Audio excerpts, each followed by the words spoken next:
女孩上厕所只是多看了保洁大姐一眼，就被对方指着鼻子骂。女孩丝毫不惯着对方，上去就赏给他一个大嘴巴。大姐还想再骂，哪知又挨了一巴掌。女孩的操作瞬间让大姐呆愣原地。她之所以这么嚣张，完全是因为她这次来就是辞职的。唯唯诺诺的智恩自从失手杀人后，仿佛彻底开了挂，眼神里的杀气再也藏不住了。与此同时，警方在小巷发现了一具尸体，死者正是警员老朴。法医尸检发现死者心脏正中2枪，并且2颗子弹几乎挨在了一起。这种情况只有2种可能：凶手要不然是运气好，要不然就是神枪手，并且现场并未找到老朴的配枪。警方的猜测被记者特意报道在新闻中。智恩看到后有些害怕，因为他被强行侵犯时失手杀了对方。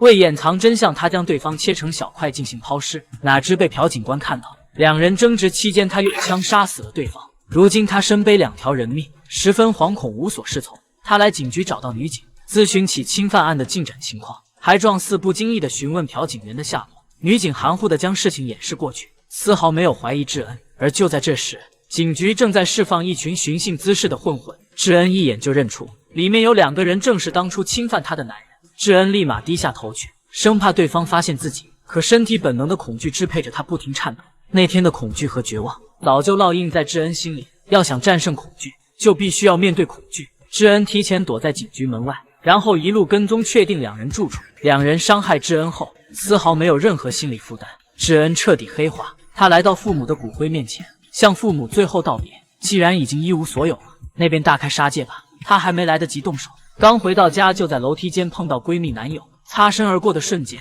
智恩看到了男人裤子上的血迹，他瞬间意识到什么，慌忙的跑上楼。看到开着的门，他瞬间有了不好的预感。刚进门就看到闺蜜正一脸是血不省人事的倒在地上，看着自己唯一的朋友落到这种地步，女孩实际心疼又自责，背着闺蜜赶去了医院。可她不知道的是，当年导致她家破人亡的正是闺蜜和她的家暴男友，甚至闺蜜当初还选择了见死不救。而闺蜜从始至终一直隐瞒着智恩，单纯的智恩从未起疑，甚至把闺蜜当作唯一的亲人对待。也是因为车祸逃逸，闺蜜只能和家暴男友彻底锁死，过上了要么鼻青脸肿，要么断胳膊断腿的生活，也算得偿所愿了。只是这次男友下手没轻重，看着病床上一脸是伤的闺蜜，毫不知情的智恩火气升腾，她决定为闺蜜做点什么。于是智恩深夜来到闺蜜男友的车前，一板砖砸碎了男人的车窗。男人闻声而来，大骂着就要上前动手，不料下一秒，一声枪响过后，男人被爆头，当场饮恨西北。这具尸体很快就会被发现，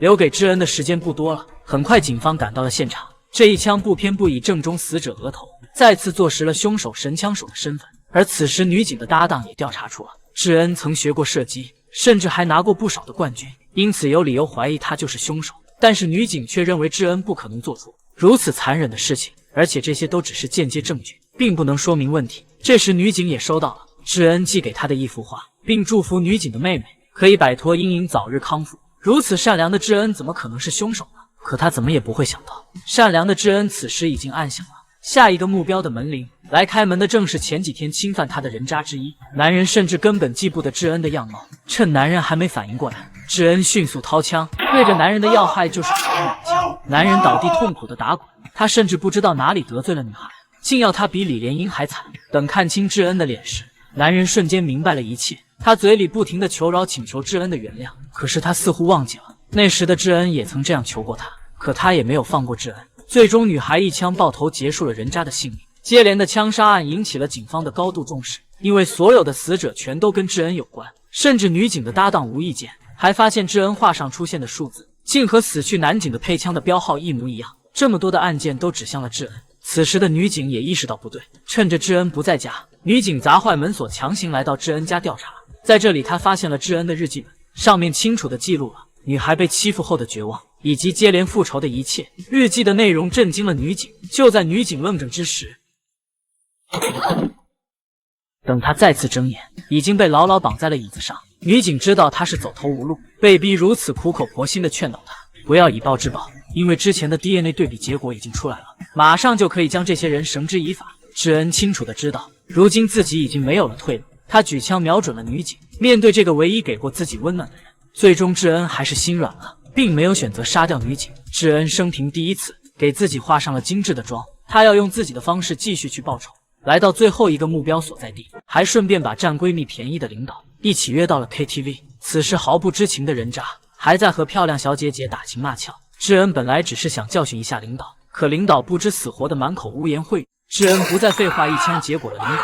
惨烈的叫声也吸引了人渣的注意。等他赶到包房，刚打开门，就被智恩接连几枪打废双腿。只需要一枪，再补上一枪，男人就必死无疑。可就在这时，女警也带着大队人马赶到了现场。她被同事解救后，就连忙锁定了智恩的位置，然后迅速追了过来，几十支枪对准智恩。女警劝说他不要一错再错下去。两个人四目相对，眼神中似乎有许多不能说的话。